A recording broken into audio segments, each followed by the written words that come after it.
think every athletic director in the conference, anyone with a stake in the game, should be sending a Christmas card to Mario Cristobal in Oregon, because they're the only pulse in the conference that is creating any kind of conversation across the country, obviously, because for as lackluster as they're playing, at least they're racking up the W's to stay in the playoff conversation.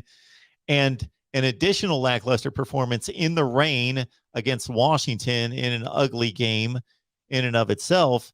But again, another important step for Oregon, and a very bizarre situation with Jimmy Lake in a number of ways. There was some kind of altercation on the sideline. He also punted. I found this bizarre. There's 1:59 left in the game. You're losing by one score. It's like 4th and 10. It's not 4th and 37. It's 4th and 10. And it might have been less than that. They decide to punt. Okay. If you do the math with 2 timeouts, they're going to get the ball back with like 30 or 35 seconds left in the game and have to drive the length of the field. Unless my math is really off, you're going to have to complete a lot of 10 and 12 and 20 and 40-yard passes to have a chance to win that game. So you might as well get that one you need right now to keep that drive alive with 2 minutes left on the clock. That made no sense. None whatsoever. And yeah, the nuance is it's not a matter of if we get a stop. See, that's not part of the calculus there, because Oregon's just going to dump the ball in the middle of the line. Oregon doesn't need to get a first down there. Dump the ball in the middle of the line 3 times, just drain the 2 timeouts, drain about 50 seconds off the clock, and punt. I mean, like that's what Oregon would have done. So it's not even a matter of can we get a stop. It's just you are basically sacrificing the 2 timeouts and the 50 seconds. Oregon's going to punt the ball, and you're going to be back right at that end of the field, needing to drive 85 yards or so. You're basically just giving up your timeouts and almost a minute with 2 minutes left. Because when you get down that late in a game, the other team doesn't need to worry about getting a first down. It'll happily drain the timeouts and the clock. So you're basically just forfeiting all the remaining poker chips you have. You know, if there were 6 minutes left, okay, very different conversation there for Jimmy Lake. But with 2 minutes left and you have the ball, you don't give up the ball. You have to score. It's crazy. And of course, the hilarious part, the punt snap goes over the punter's head for a safety. Like the football god punished Jimmy Lake for making such a stupid decision. Yeah, I mean, just instant karma. You had to love it. And of course, now since we're talking about Jimmy Lake in Washington, let's go all the way with it, Mark. That was not the dumbest thing Jimmy Lake did, amazingly. Like 99 times out of 100, that would be the dumbest decision a coach could possibly make.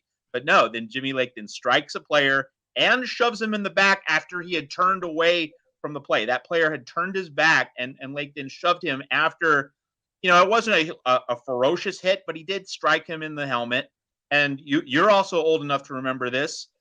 Frank Kush, the great legendary coach at Arizona State, he got fired from the job for tugging on a player's helmet. And at that point, that was the late 1970s. The culture in college football hadn't fully changed, but it was right after the Woody Hayes punch of Charlie Bowman and Clemson in the 1978 Gator Bowl. So that was like the beginning of an awareness in football that, being really physical for coaches toward players was not acceptable. But like in previous decades, that was just accepted as part of how coaches express tough love. But that was like the beginning of the change of all of that. So Jimmy Lake didn't, ferociously hit his player, but he did hit him lightly in the face mask and then shoved him away from the play. And so that's why Washington has suspended Lake for 1 game against Arizona State. And so that brings me to the big point that in the Pac-12 that a longtime Seattle sports columnist, Art Thiel, he started working at the now defunct newspaper up there, the Seattle Post-Intelligencer, in 1980. He's been commenting on Seattle sports forever, for several decades. He wrote a column Monday night at his own Seattle sports website saying that he thinks that Washington is suspending Lake as a stall tactic to buy time to work out a severance agreement, to work out what basically amounts to a football version of a divorce settlement. That they'll pay Jimmy Lake a certain amount, not the full amount. They're going to fire him with cause, but they'll pay him some money to make him and this problem go away. And so if Washington is starting fresh at the head coaching spot, that's just another plot twist in the carousel. And it now means that USC needs to look at what Washington's doing. Like those two programs might soon be eyeballing each other. What are our chess moves here? And so if USC's top tier candidates, Luke Fickell, James Franklin, Matt Campbell, say no, you could then get into a situation where Washington and USC are looking at the same pool of candidates. Like, I don't think Washington's in play for Fickell, Franklin, or Campbell. That's USC's top tier. USC is going to have the first pick, or at least first chance to at least make those top tier candidates say no. Washington's not in the same league as USC there. But then if USC strikes out on its top three, then you could see USC and Washington battling for the same kinds of candidates. Could get really interesting. So the carousel has had all the intrigue that the USC season has lacked. Like every week of the carousel, there's something fresh, something new, something interesting. Exactly the things that USC football on the field has not had at all this year.